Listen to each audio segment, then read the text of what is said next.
हरे कृष्णा। हम आज कुछ क्वेश्चंस डिस्कस करेंगे। पहला क्वेश्चन है, in the case of animal sacrifices hunting in Vedic times, why allow a licence for such things if wise people knew that in the future common man will just misinterpret this and imitate blindly.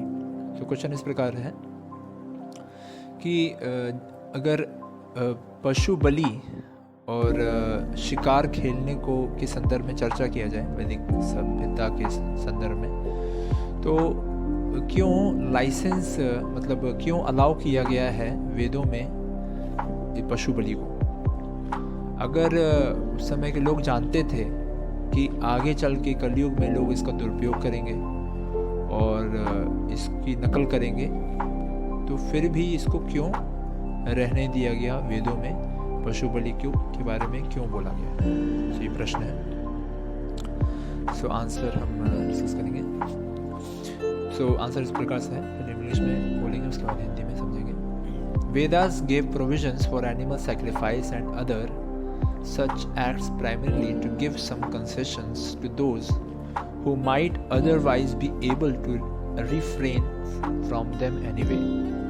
तो वेदों में पशु बलि का प्राविधान और ऐसे ही अलग प्रकार के कार्यों के लिए जो छूट है वह सिर्फ उनके लिए है जो कि इसको बंद नहीं कर सकते। पहला चीज़ ये बहुत इंपॉर्टेंट समझने वाला है कि ये जनरल नहीं है कि हर व्यक्ति पशु बलि करे, हर व्यक्ति मांस खाए।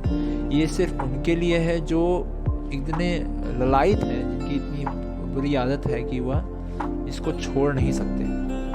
वो इसको करेंगे, चाहे आप मना करें चाहे आप कहें। तो ये विधि जो है वो, ये जो पशु बलि का प्राविधान है, सिर्फ उनके लिए बोला गया है वेदों में। अच्छा, आगे बढ़ते हैं। This is stated in Bhagavatam, when performed under the able guidance of a qualified brahmana, they would gradually bring detachment to the performer on account of their submission to the Vedic authority।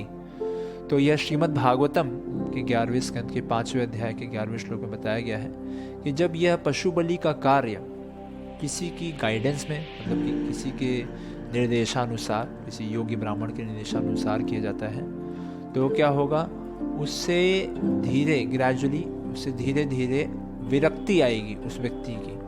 जो व्यक्ति पशु बलि में जो मांस खाने से बहुत ज़्यादा आसक्त है, वह जब इन विधियों को पालन करेगा तो धीरे धीरे उसके हृदय में इससे विरक्ति आएगी, क्योंकि वह वेदों की बातों को मान रहा है, वेदों की बात को स्वीकार कर रहा है। ठीक है, सो मतलब पर्पस क्या हो गया इसको मेंशन करने का वेदों में, कि धीरे धीरे क्रमशः व्यक्ति उस मांस खाने को छोड़े। अच्छा, अब थर्ड पॉइंट बता रहे हैं, for want of qualified brahmanas to administer such prescriptions scriptures declare them to be prohibited in Kaliyuga. तो क्योंकि कलयुग में ऐसे योग्य ब्राह्मण नहीं है, इसलिए इन सारी चीज़ों को वर्जित किया गया है कलयुग में, खासकर गोमेध वध को, अश्वमेध यज्ञ को, इस प्रकार से इसको वर्जित किया गया है।